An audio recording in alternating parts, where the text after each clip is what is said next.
রামায়ণের এক অন্যতম গুরুত্বপূর্ণ ও চর্চিত অধ্যায় হল সীতার অগ্নি পরীক্ষা। রাবণকে পরাজিত করে সীতাকে উদ্ধার করার পরও ভগবান রাম তার সতীত্বের প্রমাণ চান। এই সিদ্ধান্ত শুধু সীতার জন্য নয়, সমগ্র মানবজাতির জন্য একটি গভীর প্রশ্ন রেখে গেছে।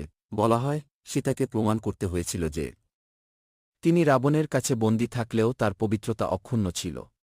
অগ্নিতে প্রবেশ করার পর যখন তিনি সম্পূর্ণ অক্ষত অবস্থায় বেরিয়ে আসেন, তখন তা একটি চরম পরীক্ষা হিসেবে রামের সামনে উপস্থাপিত হয়।